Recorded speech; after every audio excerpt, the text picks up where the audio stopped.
ఉదయం నుంచి నేను ఒక్కసారి ఒక రౌండ్ పోయి వచ్చాను. ఎక్కడెక్కడ చేస్తాం అన్ని చూసాం. ఎందుకంటే ఇది ఏదో వర్షం పడింది ఇన్వెటబుల్ అని కాకుండా అందుకే అన్ని ప్రికాషన్స్ తీసుకున్నాం. స్కీమ్ ఏ 3 లక్షల మందికి 3 లక్షల ప్లస్ ఎంతమంది వచ్చినా అంతమందికి మొత్తం, అంటే ఇవన్నీ కూడా ఇయర్ మార్క్. ఈ 1 మంత్ లో ప్రాక్టీస్ చేసిన వాళ్ళు లేకుంటే కొన్ని రోజులు ప్రాక్టీస్ చేసిన వాళ్ళు రేపు ఈ ఈవెంట్ లో భాగస్వాములు అవుతున్నారు. ఒక దగ్గర 34 బ్యారికేడ్స్ తయారు చేశారు. క్లియర్ కట్ గా మ్యాపింగ్ తయారు చేశారు. ఒక్కొక్క బ్యారికేడ్ లో 1000 మంది ఉంటారు. దానికి కావలసినటువంటి మనుషులు కూడా పెట్టాం.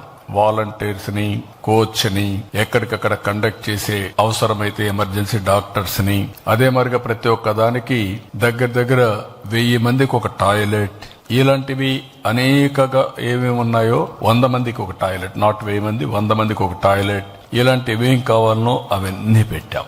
అవన్నీ పెట్టి మొత్తం ఎవరెవరు వస్తారో ముందుగానే వాళ్ళందరికీ ఏ విధంగా కావాలి, వెహికల్స్ అరేంజ్ చేసే వాళ్ళు ఉంటే వాళ్ళకు కూడా క్లారిటీ ఇచ్చాం. ఎన్ని గంటలకు బయలుదేరాలి, ఎన్ని గంటలకు రావాలి, అవన్నీ కూడా ఇక్కడ ఈ ప్లేస్ వరకు రాష్ట్రం అంతా చేసేవాళ్ళు వాళ్ళు చేస్తారు. ఇందులో 1 ఈజ్ గిన్నిస్ రికార్డ్. 22 ఐటమ్స్ లో మనం రికార్డ్ బ్రేక్ చేస్తున్నాం. అంటే వరల్డ్ బుక్ ఆఫ్ రికార్డ్స్ దగ్గర 22 వచ్చే అవకాశం ఉంది. అవి కూడా రికార్డ్ చేయడం కోసం ముందుకు పోతున్నాం. నేవీ అయితే దగ్గర ఒక 11 షిప్పులు పెట్టారు. అందులో వాళ్ళు కూడా యోగా చేస్తారు. అదొక పక్క జరుగుతుంది.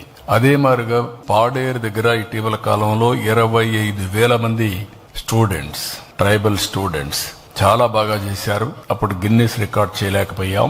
వాళ్ళు కూడా వస్తున్నారు. ఆంధ్ర యూనివర్సిటీ క్యాంపస్ లో పెట్టాం. స్కీమ్ బి, ఒకవేళ అనివార్య పరిస్థితులు వస్తే ఇక్కడి నుంచి వెన్యూ అక్కడికి మారుతుంది. దానికి కూడా పక్కాగా పగడ్బందీగా ఏర్పాట్లన్నీ చేశాం.